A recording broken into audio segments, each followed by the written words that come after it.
New details about what he was doing before his arrest. Mola Lengi joins us with the details. Good morning, Mola.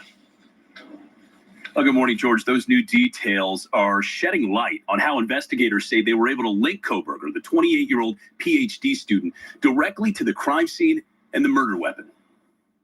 This morning, as the suspect accused of murdering 4 University of Idaho students prepares to head back to court, new details emerging about Brian Kohberger's actions before his arrest.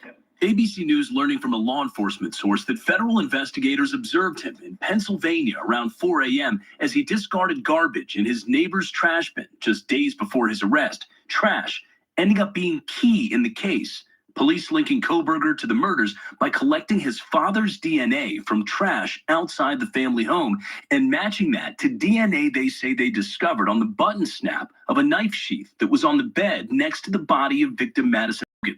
If I had 1 or 2 words to describe Maddie Mae, it would be just an angel, and that she just made me proud.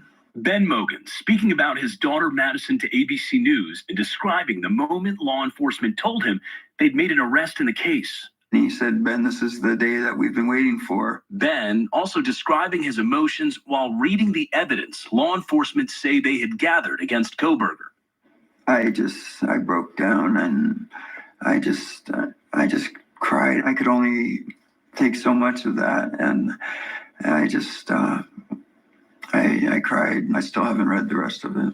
The police affidavit claiming investigators believe the 4 college students were killed between 4 a.m. and 4:25 a.m. They say one of the surviving roommates was awake at the time of the murders and told police she witnessed the intruder, seeing a masked man coming toward her before he walked out through a sliding glass door, the roommate then locking her door.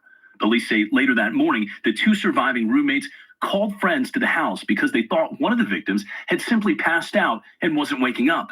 The 911 call finally coming around noon. Officials say the surviving roommates are not suspects. Overnight, Kaylee Gonsalves' sister, Olivia, saying Kaylee and Madison did everything right that night. They went out together. They called for a ride. They went to a known establishment.